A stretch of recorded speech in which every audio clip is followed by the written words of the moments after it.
Bonsoir à toutes et à tous, bienvenue sur le plateau du Phocéen pour un talk show après une victoire de l'Olympique de Marseille contre Guingamp 1-0. Tout de suite, le sommaire de cette émission. Je vous le disais, on va évoquer cette victoire grâce à un but de Florian Thauvin, c'était dimanche soir, et le pain quotidien, le championnat, reprend dès mercredi avec un déplacement à Metz. On analysera ça dans cette émission avec également un gros plan sur Kostas Mitroglou. Faut-il vraiment commencer à s'inquiéter? C'est la question qu'on va se poser. Et puis ça fait exactement aujourd'hui, messieurs, 10 mois que l'Olympique de Marseille n'a pas eu de pénalty. Voilà. Statistique impressionnante qu'on va essayer de décrypter aujourd'hui avec Romain Canuti, comme toujours, ou presque, autour de ce plateau. Salut Romain. Salut. Et Mathieu Grégoire de l'équipe qui complète cette tablée journalistique. Salut Mathieu. Bonsoir à tous. Ça va? Ça va, très bien. En face de vous, messieurs, Karim Zeribi, qu'on ne présente plus, grande gueule historique d'RMC, homme politique marseillais également. Ça va mon petit Karim? Ami du Phocéen. Et ami du Phocéen, avant tout. Présente comme ça. Et ami du Phocéen avant tout. Ça va? Très très bien, très content. Toujours après une victoire, de toute façon, je t'ai jamais vu triste. Oui, mais là, je veux dire, on n'a pas de quoi être triste. À côté de toi, Maxence Volpe également, l'habitué du lundi. Ça va Max? Ça va très bien. On va commencer avec toi. Qu'est-ce que tu as pensé de ce match? Est-ce que pour toi, on a vu un bon match? On commence par le jeu. Est-ce qu'on a vu un bon match ou pour toi, c'était pas suffisant? Ouais, ça serait faire les fines bouches encore une fois de dire que c'est pas suffisant. Surtout la première mi-temps est une première mi-temps, me semble-t-il, aboutie.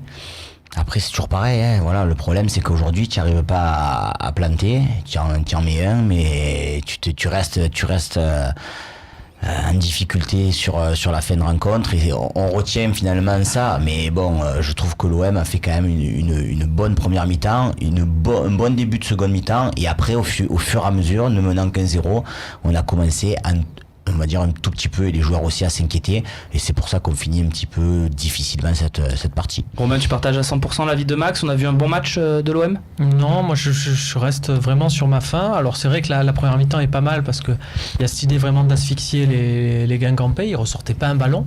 Et je trouvais que c'était vraiment, alors que Guingamp, bon, on connaît quand même cette équipe depuis 20 ans en Ligue 1, là c'était la plus faible que j'ai jamais vue de l'histoire de la Bretagne, c'était très compliqué, donc j'attendais un peu plus de l'OM, aussi un peu plus de réalisme. Et puis à cette seconde période, moi qui m'a un peu interloqué, parce que jusqu'à un quart d'heure du terme où il y a eu 2-3 occasions, ça s'est réveillé, les deux gardiens n'étaient pas en danger. Enfin, on avait l'impression de voir certains matchs arrangés, comme on dit. De voir un match de Ligue 1 aussi, quelque part. Ouais, enfin, normalement, il y a toujours quand même au moins des frappes à côté. Là, il y avait une grosse possession, mais c'était stérile, quoi. Mathieu, t'es d'accord avec Romain? Ou tu as toi aussi des nuances à... Non, mais c'est vrai que j'aurais pu faire une fine bouche comme j'avais pu la faire peut-être après Strasbourg quand j'étais venu la dernière fois, où on revenait de trêve internationale, où il n'y avait peut-être pas ce qu'il fallait dans l'engagement sur certaines parties de la rencontre. Là, sur ce match-là, effectivement, il y a des limites devant, techniques. En seconde période, il y a un pressing qui s'est étiolé, mais je retiens quand même le positif parce qu'une première mi-temps aboutie comme a dit Max, et puis une deuxième mi-temps où franchement il y a un peu de fatigue, et moi c'est vrai on rappelle que l'OM a joué jeudi contre Konyaspor. Donc ça franchement il faut quand même l'entendre. Voilà, c'est un argument qui a été avancé par Rudy Garcia et j'entends complètement. On sort de deux déplacements quand même assez périlleux à Bordeaux, à Konya, où ils ont quand même montré quelques ressources, en tout cas mentales. Et ceux qui sont rentrés dans le turnover ont quand même fait leur match avec une belle implication. Donc non, je retiens ce côté positif. C'est jamais facile d'enchaîner. Hein. Karim, est-ce que ça fait longtemps qu'on t'a pas vu, quelques semaines. Est-ce que tu as vu une évolution dans le jeu? Est-ce que tu es un peu plus satisfait de ce que tu vois de la part de l'OM? Franchement, on a vu un OM quand même assez conquérant, il faut le dire, dans une entame de match où ils avaient du jus, ils étaient les premiers sur le ballon, même les joueurs techniques étaient quand même au travail défensif. Je pense à énormément de ballons récupérés par Sanson, par exemple, un vrai travail collectif. La maîtrise du jeu, elle était quasi totale. Je noterai deux choses. C'est vrai que c'était face à une équipe, j'ai guère vu plus faible, il faut le dire, mais quand même ça on le dit de tous les adversaires en sort de l'OM, donc ça veut dire peut-être qu'à un moment donné très franchement, je suis pas d'accord avec toi là-dessus. Très franchement, honnêtement, cette équipe-là, j'ai rarement vu plus faible en Ligue 1, mais parfois contre des équipes très faibles, on est très mauvais aussi. Ouais. Donc en l'occurrence là, on avait un OM qui surclassait son adversaire, mais qui aurait dû, à mon avis, tuer le match j'allais dire beaucoup plus rapidement. On l'a jamais tué finalement, puisqu'on a gagné 15-0. Mais tuer le match en première mi-temps. Et on aurait pu terminer effectivement une seconde mi-temps plutôt en roue libre, en faisant circuler le ballon, en s'économisant du coup. Ouais. Et le fait qu'on ne l'ait pas fait en première mi-temps, mais on est obligé d'être toujours attentif et de faire l'effort et d'entamer son physique pour ce qui va arriver derrière. C'est un peu dommage. C'est un peu dommage. On a Maxence et Mathieu qui ont réagi sur tes propos. Allez-y messieurs, je ne sais pas quelles étaient vos objections. Vous vouliez... Non, c'était sur la faiblesse supposée de l'adversaire. Moi, je mets plus ça en perspective. Il y a souvent le mythe de dire l'adversaire de l'OM joue toujours le match de sa vie face à l'OM. Bon, force est de constater que les Guingampais ou les Canets, il y a 3 semaines, n'ont pas joué le match de leur vie.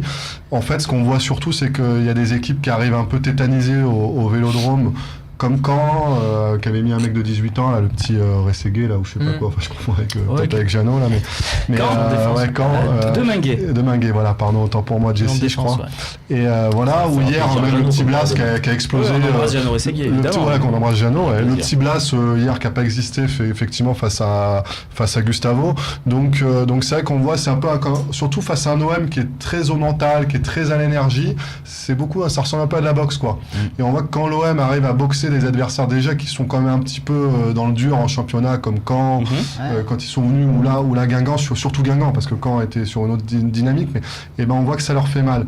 Mais après, si l'OM est pris un peu à la gorge, et là on l'avait vu contre Strasbourg, contre Lille aussi, voire aussi contre Bordeaux sur la première période, et ben là on voit quand même un OM qui est un petit peu plus en difficulté, mais qui va aussi élever son niveau dans le répondant. Vas-y Maxence. Oui, mais ce qui se passe, moi j'y vois un OM tout le temps en fait, si tu veux, à l'énergie. Donc des fois effectivement face à des adversaires un peu mollassons, ils vont leur faire très mal. Ils auraient pu finir la première période avec 3 buts d'avance. Et par contre, quand il y a plus de répondants avant, comme je pense on en aura à Metz, je sais pas, mais en tout cas à Montpellier, là c'est un peu plus compliqué. Mais ce qui se passe, je pense, dans la logique des adversaires et surtout peut-être de leur entraîneur, c'est aussi de se dire qu'il y a quelques années, tu faisais encore du pressing sur une équipe comme l'OM, tu savais que ça allait être ça allait peut-être te servir parce que justement l'OM avait du mal à ressortir le ballon. Là aujourd'hui avec un Gustavo, même on avait mis hier Maxime Lopez, il y a quand même de la qualité technique.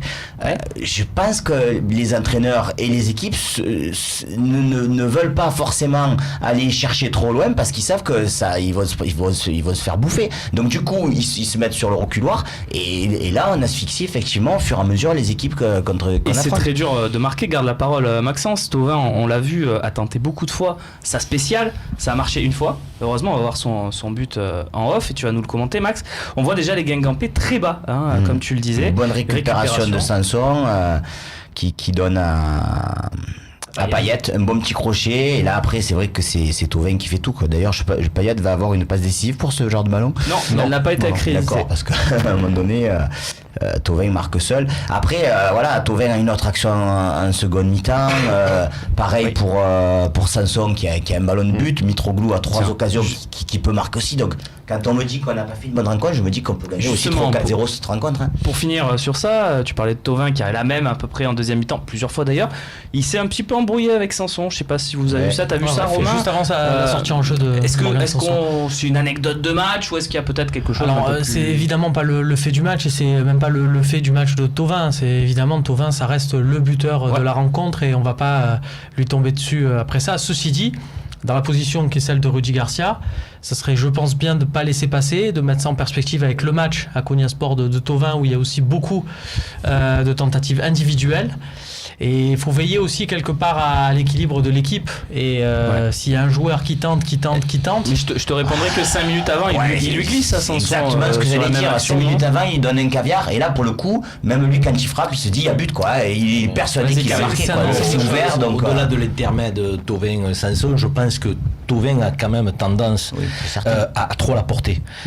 Et à ne pas jouer de manière assez fluide et en première intention. C'est le seul reproche qu'on peut faire à ce garçon qui a des qualités techniques énormes, qui est capable de faire la différence, il a encore prouvé, et qui est un danger permanent pour les défenses, qui peut à la fois faire la passe décisive, mais aussi le dernier geste.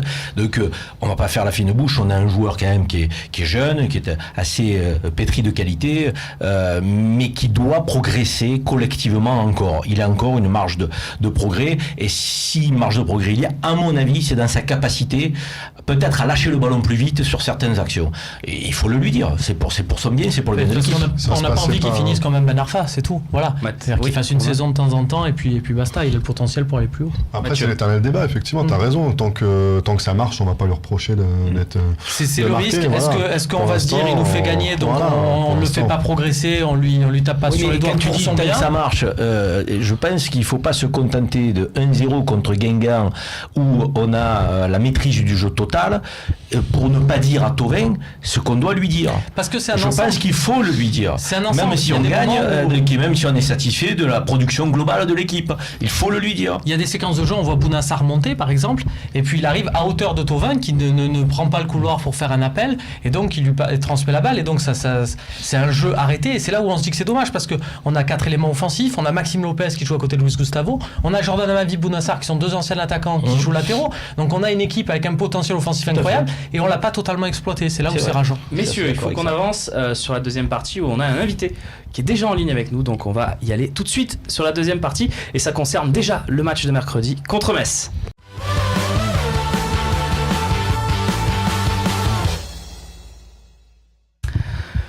Metz Olympique de Marseille, c'est le match de mercredi à 19h à Saint-Symphorien. Et pour nous parler de ce match, on a trouvé l'invité parfait, je trouve.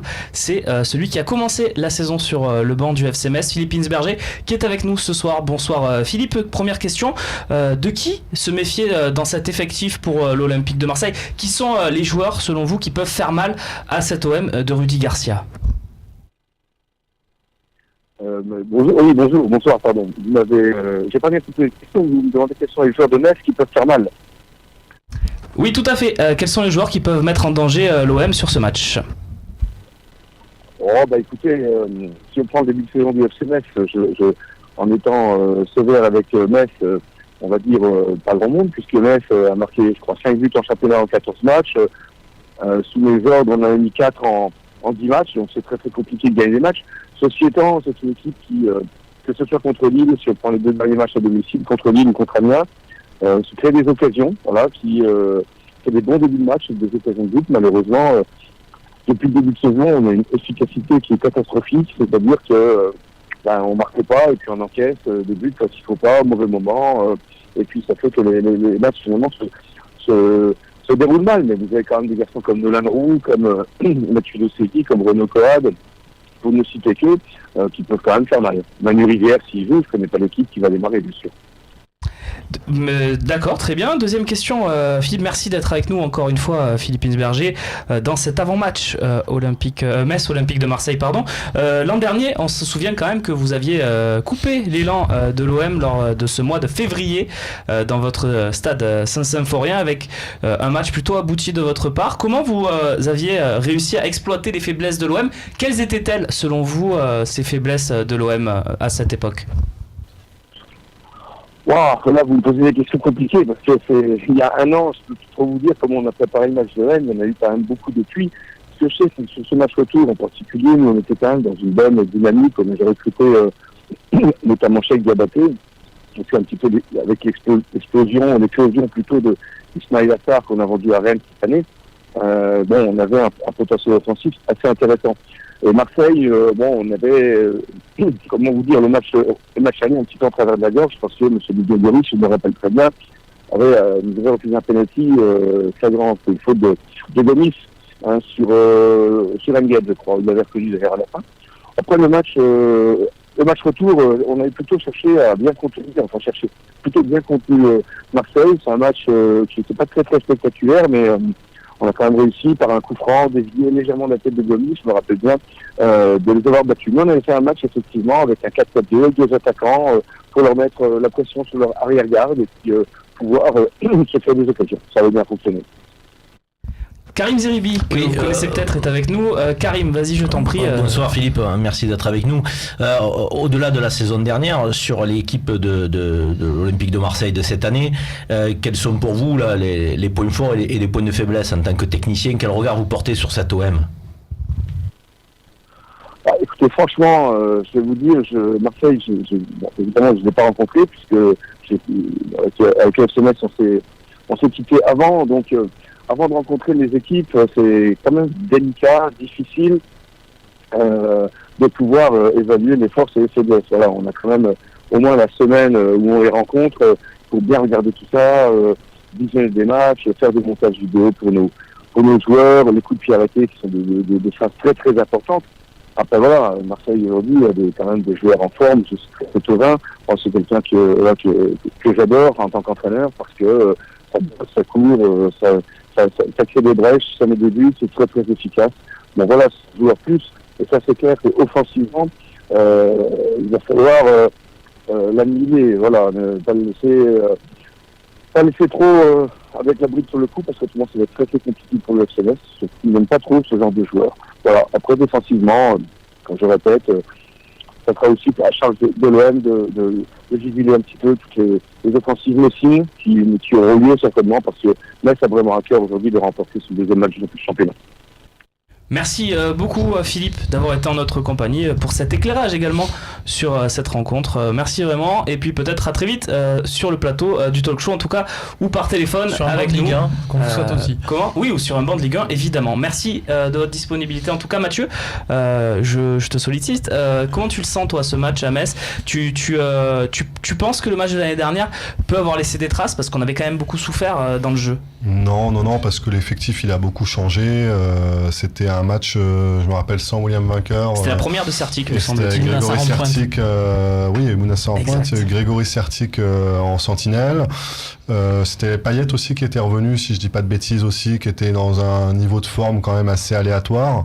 Sertic sentinelle. Voilà, Sertic sentinelle. Donc c'était vraiment un match particulier. C'était un moment où ça enchaînait aussi pas mal. C'était 3 jours après de la Coupe de France contre Lyon, et un grand ascenseur émotionnel avec cette qualification. Tu te rappelles le but de Doria contre Lyon. Donc ça avait un petit peu douché mais c'était à ce moment-là, ça avait annoncé un mois de février compliqué pour l'OM à l'époque. Et ça l'a été. Mais ça l'avait été. Mais par contre là, franchement, je vois pas d'impact psychologique, il n'y a rien à voir. L'OM se déplace en grand favori. On reparlera de ce match évidemment en faisant le point sur le calendrier tout à l'heure. Mais non, s'il y a un état d'esprit qu'il faut garder, à mon avis, c'est l'état d'esprit de conquête qui est incarné quand même par Gustavo.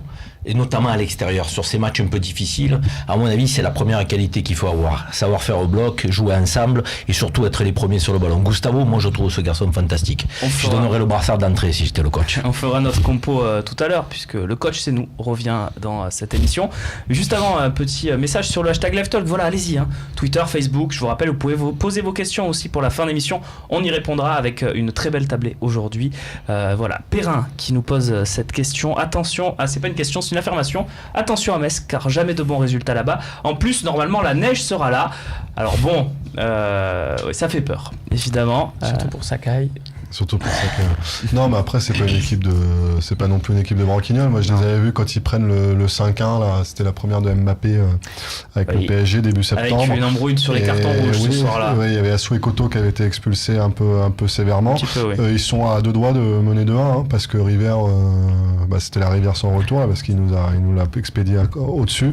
Mais ils ont bien joué pendant 1 heure, les Messins. Donc, on va regarder, tiens, à quoi ressemble cette équipe et le 11 du FC Metz. Qui pourrait être aligné par le nouveau coach qu'on n'a pas encore cité dans cette émission, Frédéric Hans, on le rappelle, qui s'est assis sur le banc de Metz, pas avec un très très grand succès pour l'instant, même si ça peut peut-être se relancer contre l'OM. L'OM réveille souvent les morts, donc on verra. Ouais, ça c'est un dicton, espérons de voir ça se vérifie pas. Ça devait être le cas à Lille, au final l'OM a gagné à Lille. Donc, mais on a un petit peu réveillé le LOSC. C'était leur meilleur match de la saison. Voilà, faut le voir comme ça. Il n'y a pas dans cette équipe Balieu il le met pas espagnol. Il le met pas, Fred Hans. Il préfère mettre l'ancien Rivierez. J'avais trouvé pas mal en fin de saison dernière, moi. Voilà, c'est tout. Et voilà, et puis sur les ailes, Dosevi et Nguet, des joueurs un petit peu spéciaux. C'est pas mal, Nguet. Non, Nguet, moi je l'ai vu en sélection sénégalaise. Il était titulaire en sélection sénégalaise. Il y a eu un petit lob sur le gardien sud-africain. Non, c'est vrai que c'est pas ça, mais c'est pas mauvais joueur, Nguet. On va pas avoir peur de mettre, mais c'est vrai que c'est quand même étonnant qu'ils aient que 4 points. Je crois qu'ils ont que 4 points. C'est ça. Ça, c'est typiquement l'équipe milieu de tableau Ligue 1. Enfin, deuxième partie de tableau. Ils sont à la cave, quoi. C'est pas dégueu. C'est une équipe qui doute et l'entame de match va être très importante parce qu'ils sont à la maison, nouveau coach, donc soit ils arrivent à retrouver une forme de regain un peu d'abord psychologique, soit on peut leur mettre le pied sur la tête si on entame bien et si on fait un pressing. C'est un match qui sera aussi suivi beaucoup au Japon puisque les 2 Japonais de Ligue 1 évoluent, l'un à Metz et l'autre à l'OM. Kawashima qui était plutôt titulaire en début de saison avec Philippe Isberger et plutôt remplaçant avec Frédéric Hans depuis 2 matchs. On conclut avec le calendrier. On reparlera de Metz, je vous l'ai dit. On fera une partie détaillée sur notre compo parce que c'est ce qui nous intéresse. Quel OM on va voir sur ce match. Mais voilà, il reste 7 matchs d'ici à Noël avec déjà 7 semaines chargées de déplacements. Metz et Montpellier. Montpellier en prime dimanche à 21h sur Canal+. Metz 19h sur beIN cette semaine. Et donc les 5 matchs qui suivent. On l'a déjà vu cette liste dans les précédents talks. Mais on va vous la montrer à chaque fois parce que on est en plein dans ce grand rush avec Salzbourg, Saint-Etienne, Rennes en Coupe de la Ligue et puis Lyon. Un match qui sera évidemment crucial. Sacré mois de mars, sacré mois de décembre. Oui, sacré mois de mars aussi si on est en Ligue Europa à ce moment-là. On a la petite révélateur. On verra après Et 3 pour finir. Messieurs, on va parler d'un sujet qui fâche ou qui commence à fâcher. Mitroglou. Et c'est tout de suite.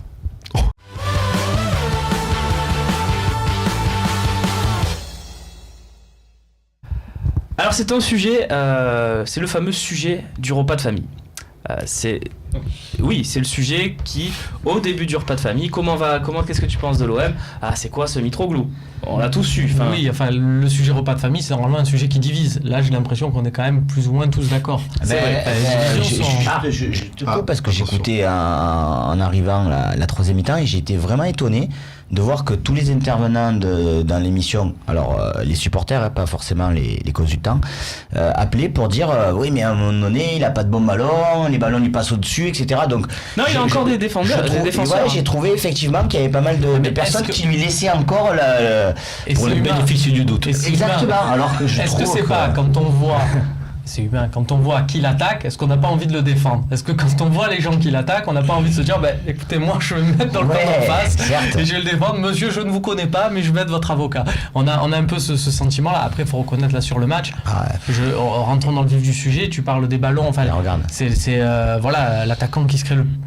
Tu vois, il y en a quand même qui. C'est plus que Germain, ça, on peut pas dire le contraire. Ça, d'accord. Mais si on considère que Germain est un avant-centre, si on considère que Germain est un avant-centre pur, oui, mais moi, je n'ai jamais considéré que Germain était un véritable numéro 9. Alors que Mitroglou, nous le vend comme ça. Ça, par rapport. C'est ça le sujet. Oui, Mitroglou, c'est sûr. Oui. À la remarque de Pierre Maca, là où je suis pas d'accord du tout, c'est qu'à un moment donné, Mitroglou, dans le jeu, il sert à rien.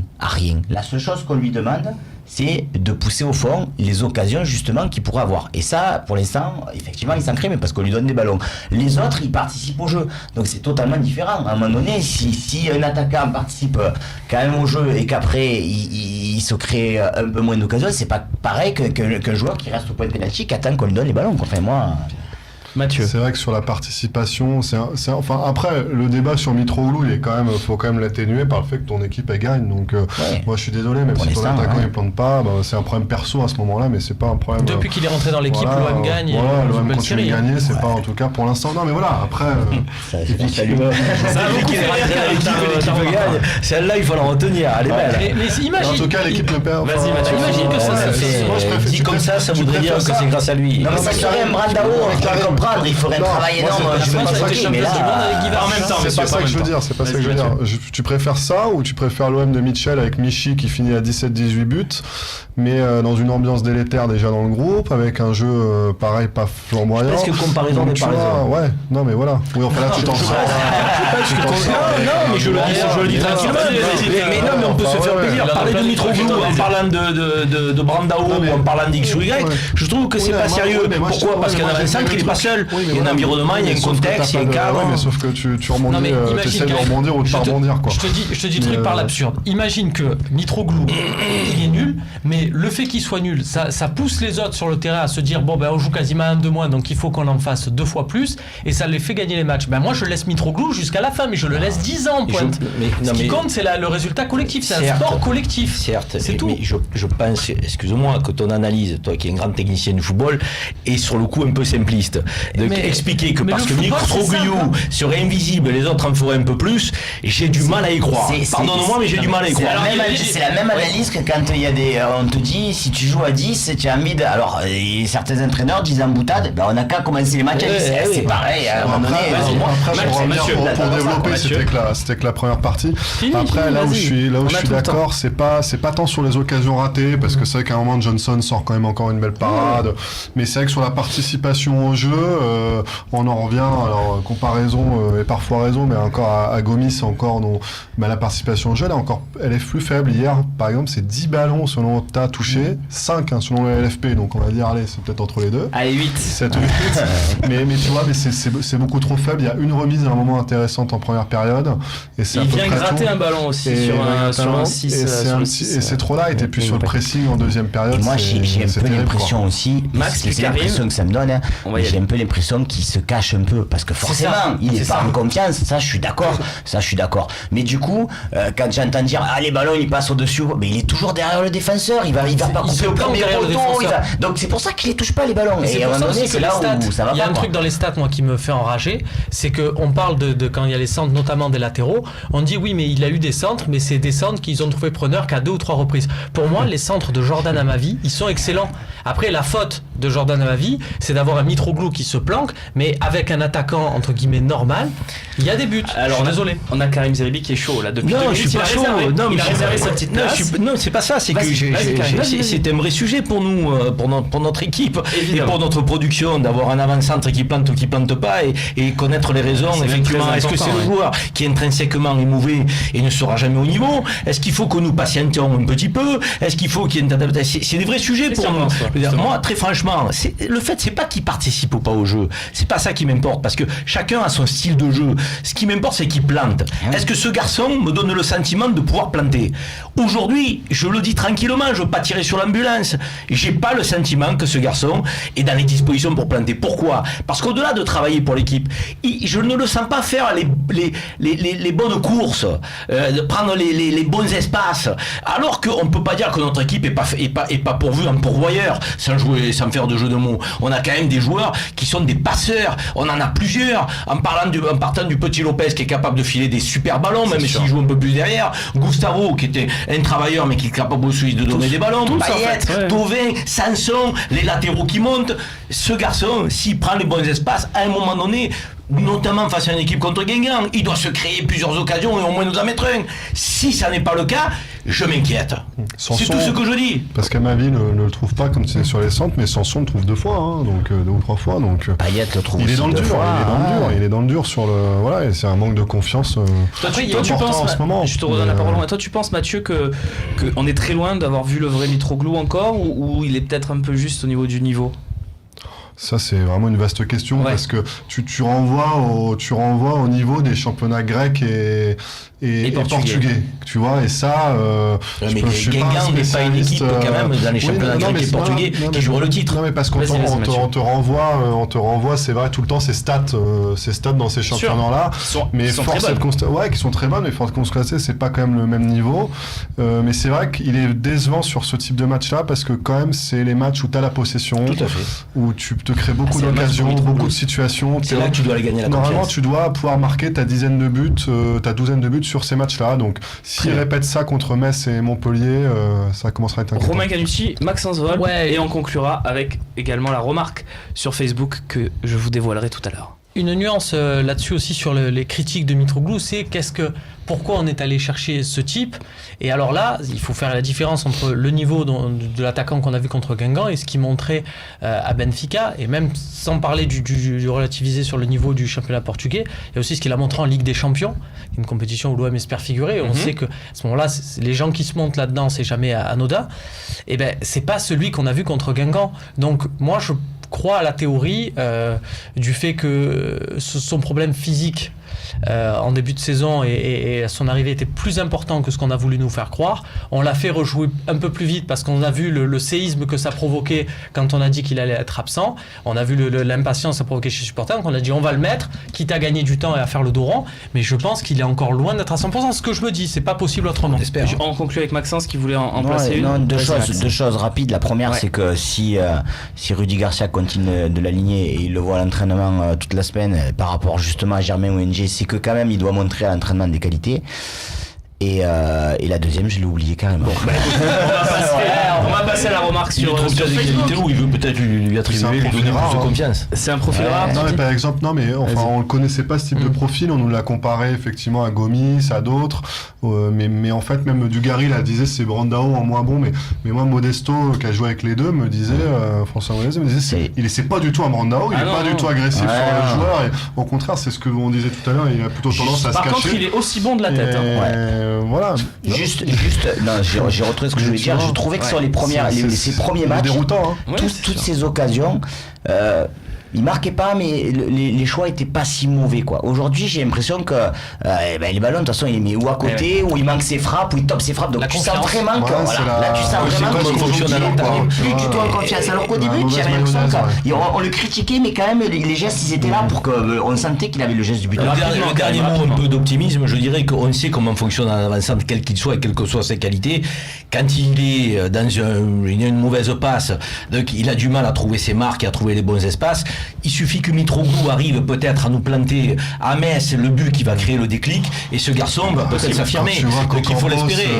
Tu vois les buts de la fesse, ça joue souvent dans la tête. Tu vois les buts de la fesse ou du mollet d'un Campos ou d'Engie, tu te dis oui, ça va finir par passer pour lui. Tanstatu Slat, qui j'arrive pas à dire son pseudo, il m'excusera.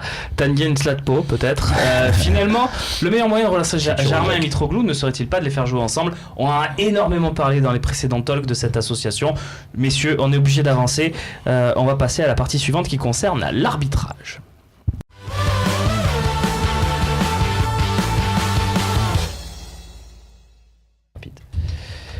Dis-moi sans péno, c'est le titre de cette partie, parce qu'aujourd'hui, on fête les 10 mois du dernier penalty sifflé pour l'Olympique de Marseille, messieurs. 10 mois, c'est long. C'est le temps que met par exemple un enfant à commencer à marcher, depuis de sa naissance jusqu'à ses premiers pas. 10 mois, c'est... Raconte l'anecdote, Romain, on est obligé. Au Phocéen, juste après ce match, donc c'était contre Montpellier. Oui. On a obtenu un penalty. On s'est dit, tiens, on va mettre dans les statistiques des buts, des passes spécifiques, les penaltys provoqués aussi, parce que c'est important en termes de stats pour être complet. Et puis depuis, on n'a pas eu un seul. Donc voilà, statistique utile. Voilà, donc cette saison, la case est désespérément vide. Voilà. Et on rappelle, c'était face à Montpellier sur une main ici sur la ligne de but. Sur une tête de Rolando. Sur une tête de Rolando, exactement. C'est-à-dire que s'il ne le siffle pas, l'arbitre, ça va se voir. Voilà. C'est ça. Donc obligé de le siffler. Oui, et Max. Mais non, mais la vraie question, ce serait déjà si on n'avait pas eu d'occasion ou d'action nette dans la surface, on poserait une question qui serait entre guillemets inutile. Là, effectivement, sur les deux dernières rencontres, et quand on met aussi, alors là, on va dire qu'on est un petit peu parano, mais quand on met en parallèle avec les matchs de Lyon, qui depuis quelques mois, j'aimerais bien sur les 10 derniers mois savoir combien ils ont calmé, pour être objectif, ça s'est un peu calmé, mais il y a eu pas mal de temps. Non, alors, on va se poser la question, comment ça se fait? Comment on peut expliquer rationnellement, vous messieurs qui êtes tous soit des observateurs férus, soit des supporters, soit des anciens joueurs même, pour Karim qui a joué du côté de la GIA, je crois. Stade Lavallois. Stade Lavallois, voilà. Pareil. À l'époque, c'était les deux clubs formateurs, avec Michel Luminaire et Guillaume. Bref, très bon club aussi, mais comment tu l'expliques ça? 10 longs mois sans obtenir le moindre penalty, Karim. C'est incroyable. C'est incroyable, d'autant qu'il me semble, alors après je suis peut-être un peu parti pris, alors pour le coup, qu'il y a quand même des actions un peu indiscutables, des actions de jeu indiscutables. Sur Gustavo, sur 10 mois, on en a quelques-unes. Mais là, très récemment, sur Gustavo, je sais pas comment tu fais pour pas siffler le pénalty. Tous les observateurs qui commentaient les matchs le partageaient. Gustavo touche le ballon, il est pris un sandwich. On a les images. C'est Nicolas Chabert à la photo. C'est de très belles photos. Il est gêné par plutôt une hanche qui se met au milieu, qui l'empêche de pouvoir les rattraper le ballon qu'il a touché, donc en pleine dans la surface. Ça me paraissait tellement indiscutable. Bon, après l'appréciation de l'arbitre, je sais pas, qu'est-ce qu'il faut en dire. Moi, j'ai pas envie de tomber dans la parano, mais ça fait beaucoup quand même, 10 mois. Ça fait beaucoup. 10 mois. Mathieu. Dis-moi toi, mais dis-moi ce que tu penses des 10 mois. Bah, c'est les Allez, stats, dis-moi. j'ai envie de te dire, c'est comme les 40 ans sans gagner à Bordeaux. Il y a des fois, il y a des trucs comme ça, c'est un peu le côté lunaire et surréaliste du foot. Un peu irrationnel, même si là, je suis d'accord avec Karim, il y avait pénalty sur. Est-ce que tu peux rassurer Luis les supporters? Gustavo. Il n'y a pas de complot Il y a pas de complot et je pense qu'on n'a jamais eu contre. Parce qu'il y a beaucoup de gens qui contre une commencent à se équipe. poser de sérieuses Oui, questions. mais ça c'est les Marseillais. Ouais, non, ça c'est tu fermes ton Twitter 24 heures et tu verras le complot leur a disparu.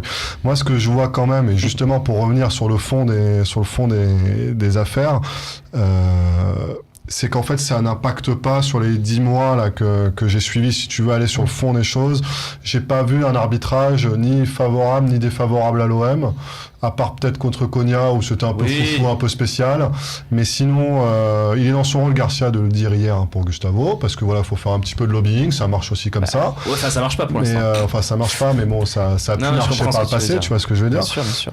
Du point de vue que ce soit Olas ou La Brune qui était très tatillon là-dessus.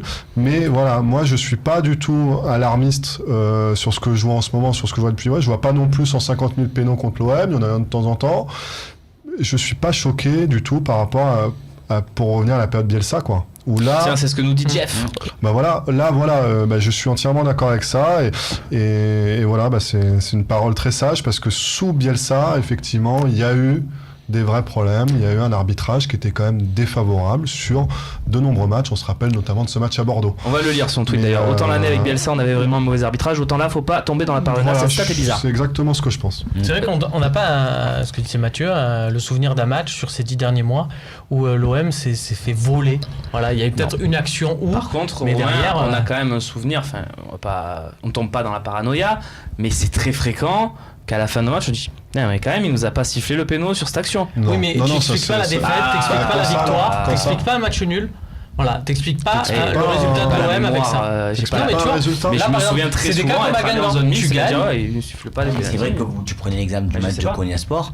Je veux dire, ça peut te coûter. Alors, tu peux Konya, pas prédire que c'est pour derrière ça que je l'OM te n'a dis- pas été bon, tout ce que tu veux, Ouais, ça, mais je suis regarde, d'accord. C'est pour Mais ça en que fait, je te ça donne peut te l'exception coûter la de Konya. qualification. C'est pour ça que je te donne l'exception de Konya. Mais Voilà, regarde, ça- il y a eu un péno pour Nice contre l'OM qui finalement qui a été sifflé à 4-2, qui a été détourné par Mandanda, qui a pas eu d'importance, mais qui était sifflé à 4-2. Donc tu vois, il faut aussi voir le moment du match où il est sifflé. Mais bon. Bon, je vois pas honnêtement.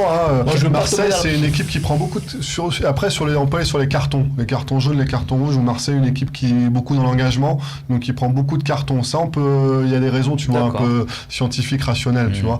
Mais sur les pénaux, Il y avait un péno je récemment vois pas, provoqué par Adil Rami à Bordeaux, je crois, qui nous a pas été sifflé contre nous.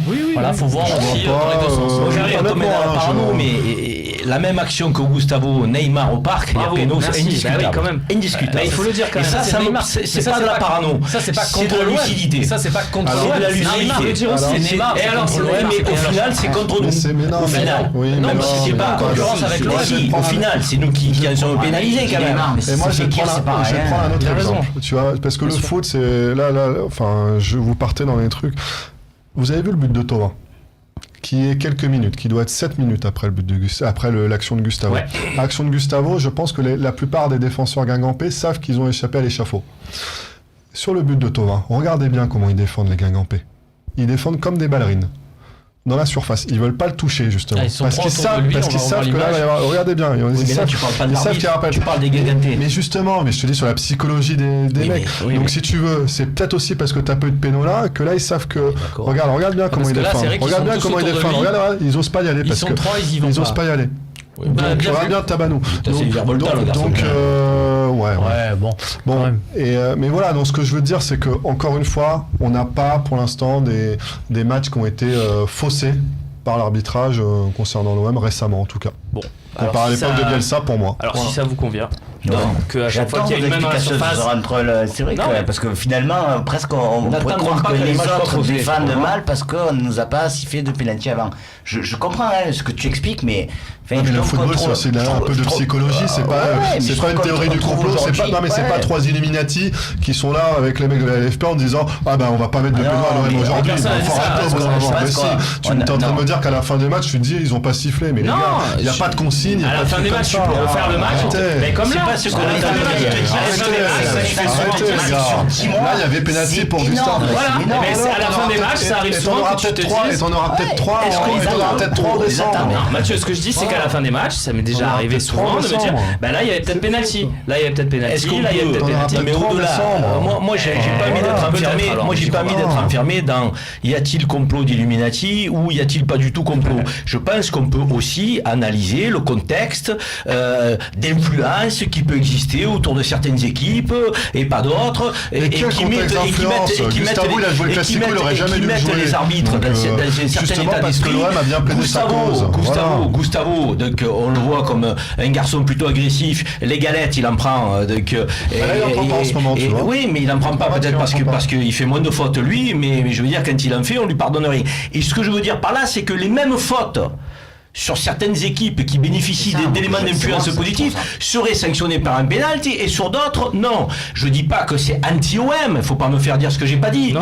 Je dis que si tu es au Parc des Princes avec les mêmes types d'actions et les mêmes fautes, ça se termine par un pénalty. Donc là, t'es en train de m'expliquer, là, tu me le dis dans les yeux, t'es en train de m'expliquer que la situation du PSG au classement et le jeu produit et tout ce qu'ils ont fait depuis le début de saison est impacté par le nombre de pénalty. J'ai dit ça, et impacté par ça. J'ai dit ça.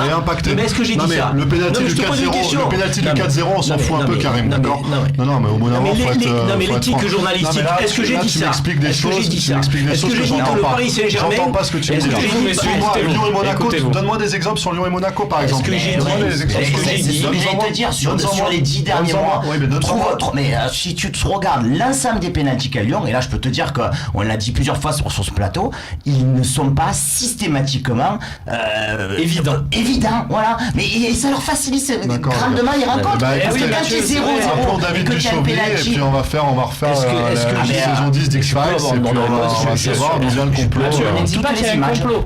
On essaie de te dire que parfois à 0-0, il y a des situations où l'OM est dans le ton l'équipe est dans le dur. Explique-le-moi. Je suis en train d'essayer. Non. Là tu me donnes un fait. Tu me dis ça fait 10 mois qu'il n'y a pas eu de péno. Explique-moi pourquoi. Mais je ne sais pas, c'est le thème du débat. C'est la question que je vous pose. Ok, oui, mais c'est pareil alors donc. Non, mais si tu veux. Et justement, j'ai pas la réponse. Va-t-il exister ou pas? Je sais pas. Mathieu, j'ai pas la réponse. Je te dis humblement, j'ai pas la réponse. C'est parce qu'on ne le comprend pas. C'est parce qu'on dit. Mais personne ne m'a donné une explication crédible non plus autour de la table. C'est justement parce qu'on dit qu'il n'y a pas. Mais oui. Et puis on est tous d'accord alors. C'est justement parce qu'on dit qu'il n'y a pas d'éléments rationnels que nous ne sommes pas dans la théorie du complot. Si nous étions dans la théorie du complot, on sortirait des éléments.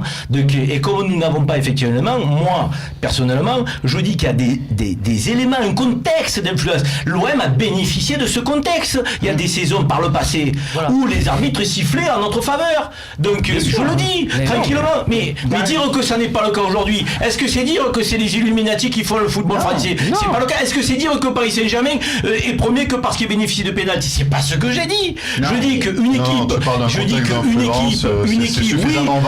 non, c'est pas vague. Un contexte d'influence, c'est un homme, un arbitre, qui a une demi-seconde pour siffler. Selon l'équipe qui l'arbitre, avec le contexte autour de cette équipe, il sifflera plus facilement que d'autres. Nous n'en avons bénéficié par le passé. Nous n'en bénéficions pas aujourd'hui, d'autres équipes en bénéficient. Voilà, c'est pas le complot. Juste rapidement, Max, et je te donnerai réponse une dernière fois si tu le souhaites, Mathieu. Et juste éclairer ce qui rapidement, et il faut qu'on avance. Moi, j'ai l'impression aussi que toutes les équipes, et ils ont raison de le faire, on en a parlé juste avant, ils ont raison de les entraîneurs, les présidents des équipes qui jouent contre l'OM, systématiquement c'est attention, on joue contre l'OM, Gourvenec l'a fait récemment quand on a joué contre Bordeaux, et je me demande effectivement si quand tu arbitres l'OM, au final, tu te dis pas, à l'inverse, justement, le raisonnement inverse, je vais peut-être pas siffler un penalty ou un truc qui est pas évident, parce que derrière, on va encore nous reprocher d'avoir avantagé, peut-être etc., parce que tout le monde le voit aussi, parce que le match est plus diffusé. C'est absolument n'importe quoi. Si tu prends toutes les déclarations des entraîneurs et présidents l'an dernier, tu regarderas systématiquement, il y a des déclarations sur Lyon. Tu vois, Gourcuff, Vassiliev, etc., Duprat. Sur Marseille, il y a eu Gourvenec l'autre fois. D'ailleurs, tout le monde a rigolé. T'es d'accord? Voilà, donc tout le monde a dit. Il y en a quand même. Il y en a très peu sur Marseille. C'était sur Lyon, effectivement, où il y a eu un cas l'an dernier où beaucoup de dirigeants sont revenus sur un arbitrage lyonnais. Mais à part ça, non, sur l'OM... Non, mais vous avez raison, les mecs. C'est vrai qu'on a des arbitres contre nous. Les équipes jouent leur match de leur vie aussi contre nous. C'est pas exactement ce que Tu as caricaturé nos propos pour nous mettre dans la peau de supporters benés qui penseraient qu'on a le monde contre nous. J'ose espérer qu'on est un peu plus classé que ça pour ceux qui nous écoutent. Allez, messieurs, J'ose espérer que ceux qui nous écoutent ont le sentiment qu'on est un peu plus objectif. Chacun se fera sa religion aussi. Mathieu a peut-être aussi raison. Toi aussi. C'est je parle pas de raison. Donc c'est difficile. Pour moi, on va avancer. On va avancer. On est obligé d'avancer. On a le droit de pas avoir le même avis, c'est tout. Exactement. Et c'est ça le débat. Évidemment. Messieurs, on avance. On va passer tout de suite. On va sauter la partie 5 qu'on fera dans un prochain talk et on passe à la partie 6. On va faire la compo de l'Olympique de Marseille. Le coach, c'est nous.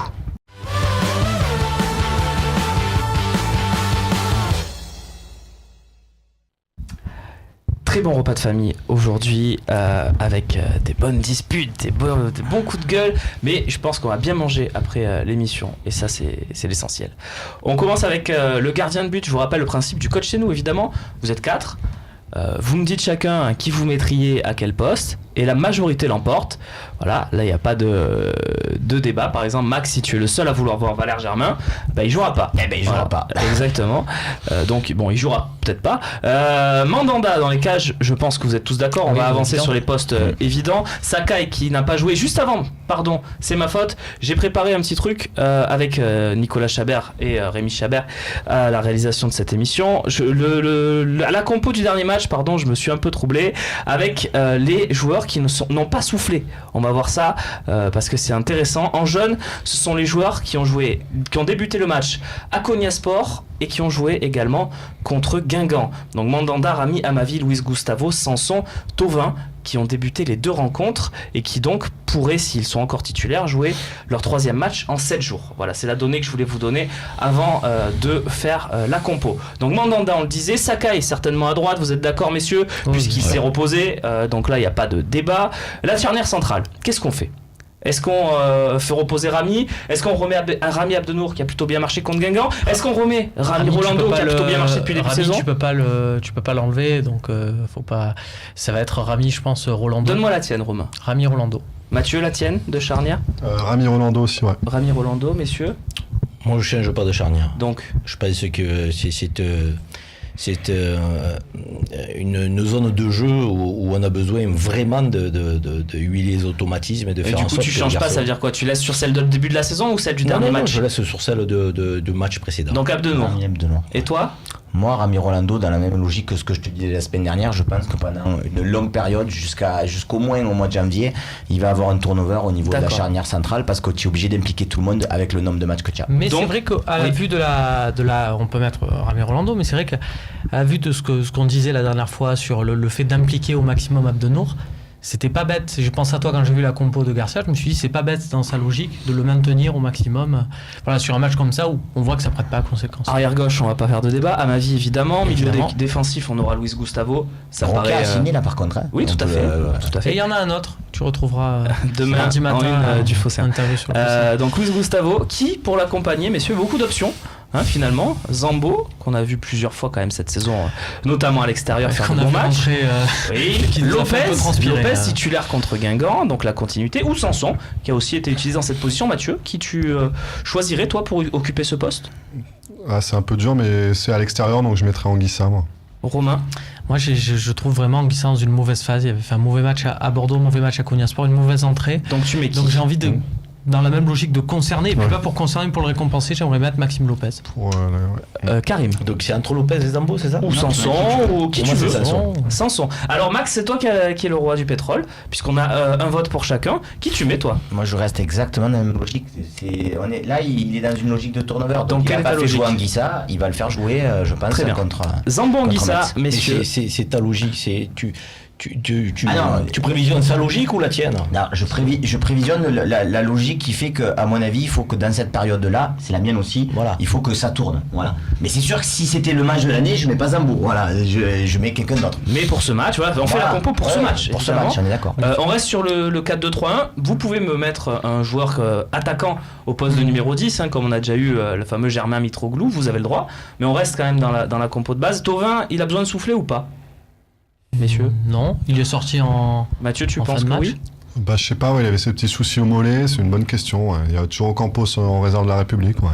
Non. Non, pour moi, c'est un Non. joueur décisif, donc trop important dans les Max. 30 derniers mètres. Je suis embêté par la fin en fait, parce que c'est vrai que tu as NJ, tu as Ocampos qui n'a pas joué, tu as Germain qui n'a pas joué, donc il va bien falloir leur donner du temps de jeu, mais j'avoue que sortir aujourd'hui un Tovin, là pour le coup ça me fait mal. On le maintient ouais. alors Mm.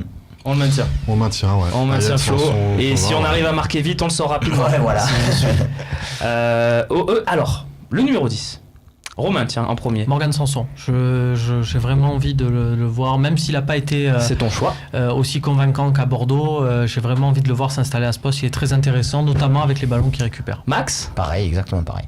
Karim, À l'extérieur, je pense que Sanson, dans le dispositif, est plus précieux qu'un joueur qui pourrait avoir des atouts offensifs, mais qui ne travaillera pas comme lui est en capacité de travailler aujourd'hui. Il récupère des ballons, il peut être à la dernière passe, il peut même être dans la finition, même si face à Guingamp, il aurait pu en mettre moins ou deux. très bien. Matt, Ouais, Sanson, ouais, Bon, aussi. Ouais. unanimité. Ce qui veut dire, messieurs, que vous mettez Payet à gauche ou que vous ne me mettez pas, Karim? Qu'est-ce qu'on fait à gauche? Écoute, Parce que toi, qu'est-ce que tu ferais? Moi, Payet, je trouve que encore une fois, il est vraiment pas encore revenu. Hein, donc, dans un match à l'extérieur où il faut qu'on ramène quand même quelque chose, Qui tu mets? il faut éviter d'avoir un touriste, quoi. Donc, Ocampos, NJ, Payet. Qu'est-ce que tu fais? Moi, je mets Payet. Ah, toi tu mets Payet, d'accord. Voilà, peut-être ça t'influence ou pas si tu hésites. Moi, je mets Réfléchis, Payet, Karim, même réfléchis. s'il joue. C'est vrai, on peut se dire il joue les mains dans les poches, mais il s'est fait faire d'ailleurs des shorts avec des poches exprès. Mais même ça, même Alors, malgré c'est pas ça, vrai. mais il nous rappelle quelque chose, c'est que le football, c'est une affaire de, et je le sais puisque moi je suis dans l'autre catégorie des besogneux, mais il nous rappelle que le Des football, battants. c'est une des battants. Berne. Il nous rappelle que le football, c'est une affaire quand même de technicien et de technique, et que lui, il court peut-être moins, mais avec la passe juste qu'il va faire, Ouais, tu te dis évite- qu'il n'y aura peut-être pas besoin de défendre comme un fou sur il Higuerez. évite aux autres de comprends. courir. Voilà. Donc moi, je mets Mathieu, Payet. toi, qui tu mets? Ouais, Payet, un autre? aussi, ouais, parce Ouais. qu'il peut aussi aller repiquer dans l'axe et faire jouer son équipe. Il ne manque plus qu'une voix à Payet pour que ça soit validé. Maxence, peut-être? Ou pas? Non, moi je ferais un petit peu de psychologie avec Payet en lui expliquant que pour l'instant il n'est pas revenu, qu'il fait match sur 2, qu'il va peut-être rentrer en fin de match, ça nous fait une cartouche. Et je continuerai dans ma Ocampos, logique donc. de faire tourner en mettant Ocampos, ouais. de toute manière, c'est Payet qui l'emportera, mais moi je mettrai NJ et je ferai travailler Payet très durement à l'entraînement physiquement. Vous voyez ce qui est bien, et, messieurs. je me le réserverai pour que contre Montpellier, Voilà. il revienne à son niveau. Vous voyez ce qui est bien, messieurs, c'est que on se rend compte que là, il y a du choix. Ouais. Parce que ça soit sur le poste de Zambo, vous aviez tous quasiment un avis différent. Celui sur Payet aussi, là, sur le côté gauche. Voilà, il y a du Oui, choix, bah ouais, c'est il y a bien. du choix, ouais. Et le Après, choix... comme je te disais aussi, dans la logique, pour moi c'est Payet sans discussion. Ouais, hein. un Mais Payet au voilà. bon niveau. Mais aujourd'hui, un Payet Ouais. diminué. C'est Payet d'aujourd'hui. Et il y a Voilà, du choix en ouais. pointe. Vous avez 3 choix. Oui, vous pouvez mettre Ocampos aussi, mais c'est surtout NG, Germain, Mitroglou. Qui on met? Tiens, Mathieu, pour commencer. Qui tu choisis pour ce match 3 jours après Guingamp? Bah, peut-être NJ. NJ, parce que je pense qu'il est le temps aussi de le concerner. On a vu qu'il n'a pas beaucoup de crédit quand même dans Très l'esprit peu, de oui. Rudy Garcia et qu'il lui passe pas grand chose. Donc là, c'est peut-être le moment de le relancer un petit peu. Ouais. Romain, Ouais, NG aussi, ouais. NG. Ouais, je trouve que c'est un match pour lui. Maxence, pardon. Moi je mettrais Germain. Germain. Non, moi je reste sur la logique de mes explications tout à l'heure. Je pense que Mitroglou a besoin de temps de jeu.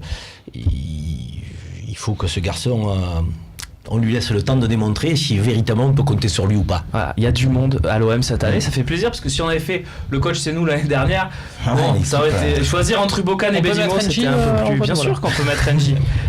Il est regardé, il est juste au-dessus de Payet. Là, c'est une question de temps. Le temps qu'on. Hop, Voilà. et voilà. Mais après, ça veut dire qu'il peut aller un peu, Bien à sûr, gauche, tu c'est ce qu'on vois. aime. Voilà. Merci messieurs pour cette compo, c'est la vôtre en tout cas. On s'est réunis en famille, on a décidé de titulariser Clinton. Voilà. À toi de nous faire briller Clinton si tu joues, parce que c'est pas évident non plus que Rudy Garcia te fasse jouer. Les questions-réponses tout de suite.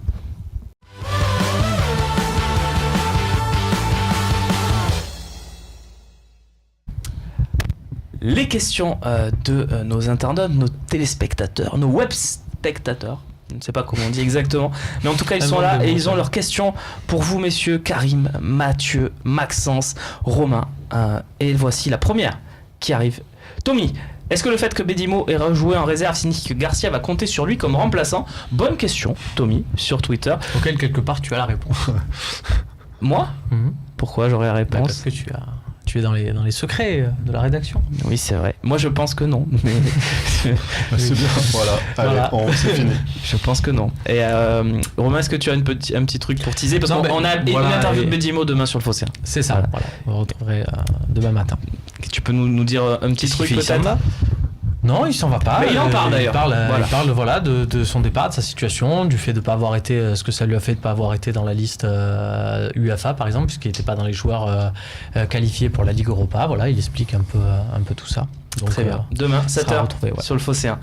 Question suivante, messieurs, puisqu'on a répondu. Hein, non. Tommy. Normalement, c'est plus Rokia qui est destiné à voir Doria, évidemment. Romain Phocéen, ce n'est ni toi ni moi, Romain. Que pensez-vous de ce qu'a dit Rudy sur Sarri et Rokia? Je me tourne vers nos amis journalistes. Il a dit beaucoup de choses sur Rokia, un peu moins sur Sarri. Il a dit en gros, parce que là, s'il dit Sarri et Rokia, c'est sa phrase où il dit ils auraient pu signer plus vite. Tôt, et ils ont encore beaucoup à prouver aussi, il a dit, il me semble. Voilà, ce qui est une phrase tout à fait juste d'un entraîneur qui veut pas donner le plein pouvoir comme ça aux jeunes, et c'est plutôt pas mal quand on voit les dérives de certains clubs qui misent tout sur des jeunes en capitalisant sur des reventes et des plus-values. Là, on reste quand même dans une certaine raison en disant c'est aux jeunes quand même à prouver, il n'est pas au-dessus de l'institution. Ouais. Voilà, on peut le voir sous cet angle-là. Mathieu, on est dans une certaine raison parce que le contrat de Rokia, il est quand même pas mal pour un jeune joueur qui a jamais joué. Non, parce que on parle de raison, il faut qu'il. Je sais pas, moi j'ai vu ça j'ai vu ça parce que je revenais de vacances, j'ai vu ça un petit peu de loin. J'ai trouvé qu'en fait Rudy il avait son thème un petit peu comme des fois il l'a. Hier on lui dit qu'est-ce que vous avez, enfin ce qu'on pense un peu du match. Il dit si vous avez vu un mauvais match et tout. Bon, on n'avait pas dit ça. Là en gros il a un peu inventé le sujet qui est de dire les jeunes se font un peu languir, font attendre pour signer et donc respectent pas trop l'institution et en font une affaire de gros sous. C'est pas vrai ça? Ça a été vrai, je te le dis très tranquillement pour Camara. D'accord. On en avait déjà suffisamment discuté. Voilà. Une saison pour entière. Camara, il y avait une sorte de course à l'échalote et tout, qu'il n'y a pas eu sur Sarri et sur Sarri Roca. Ça a pris un peu de temps pour des raisons d'agent et puis après de rendez-vous. Tout simplement, les derniers rendez-vous étaient décalés, notamment parce qu'il y a eu l'affaire Evra. Donc les petits auraient pu signer il y a quelques semaines déjà. Donc c'était un peu de l'autorité à peu de frais. Je pense qu'il y a aussi un truc, c'est une question de contexte. C'est-à-dire que Rudy Garcia, il arrive de clubs comme à Lille, comme à l'AS Roma, où quand un jeune ne signe pas, c'est entre guillemets forcément de la faute du jeune. Et c'est perçu comme ça de toute façon dans ces clubs-là. Et là, on arrive à l'OM, qui n'est pas un club formateur, avec beaucoup de soucis. On n'a pas besoin d'y revenir à la formation. Ouais. Et donc du coup, des fois, les jeunes qui ne signent pas l'OM sortent avec entre guillemets gain de cause dans l'opinion générale, dans la bataille médiatique. Et donc du coup, ça permet des négociations un peu où il y a des positions, des jeux de négociation beaucoup plus longs. Et c'est ça qui, à mon avis, l'étonne. Mais sur Camara, encore une fois, sur Camara, il y avait un sujet un peu comme ça. Mais là, sur moi, ça démontre plutôt sa déclaration sur le Sarri et Roca. Je me dis, est-ce qu'ils se parlent avec Zoubi? Parce que les négociations ont été très rapides. Il y a eu 3 rendez-vous. Ils sont tombés d'accord. Et là, ça faisait 1 mois qu'ils attendaient juste de se voir pour signer le truc et tout. Donc peut-être qu'il faut que Garcia dise à Zoubi pourquoi ça prend tant de temps. Pourquoi vous décalez chaque semaine? Voilà. C'est pas lié à l'attitude des petits. Oui. Mais si la sortie de Garcia s'est rappelée à des jeunes joueurs qu'ils ont tout approuvé et que effectivement l'institution est un peu au-dessus de leur situation très personnelle, je pense que c'est son rôle. C'est le rôle du coach qui est garant aussi des valeurs du club. Les jeunes, ils ont vite le boulard aujourd'hui. Ils ont fait 2 matchs et ils estiment qu'ils peuvent gagner je sais pas combien. Bon, je dis pas que c'est le cas de ces gamins. Non, en général. Je dis que globalement, c'est vrai. on a un système qui fait que la tête, elle peut enfler très vite et que ça monte vite au cerveau. Et les adultes, les dirigeants sont faits aussi pour rappeler les jeunes à leurs responsabilités.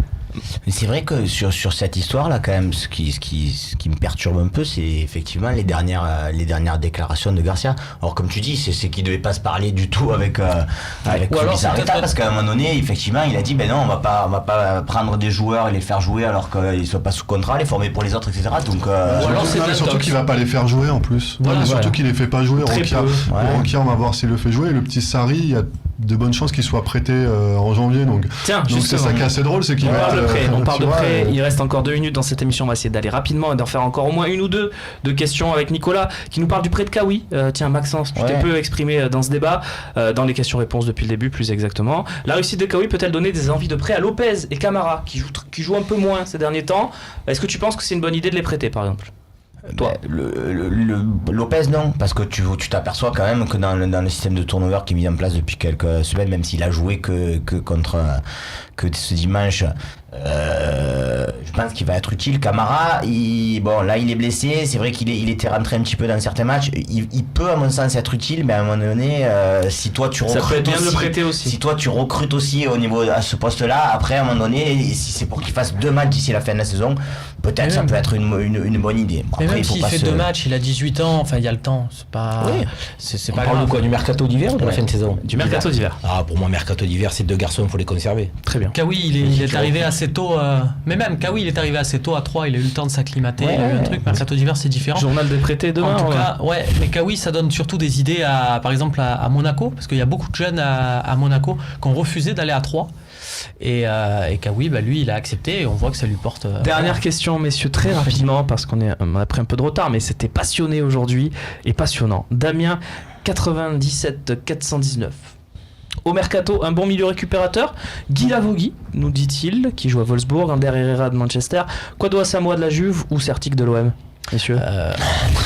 Non mais déjà, je lis la question un peu.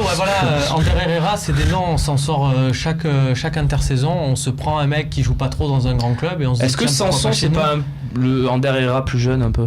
C'est pas du tout la même manière de jouer. Je sais pas. Non, mais c'est juste de se dire, évitons ce piège de se prendre un mec dans un grand club et qui joue pas en se disant tiens, il va peut-être venir chez nous, alors qu'au final il viendra pas quoi. Évitons nous cette typiquement Guy Lavogui, c'est le profil un peu qui manque, ouais.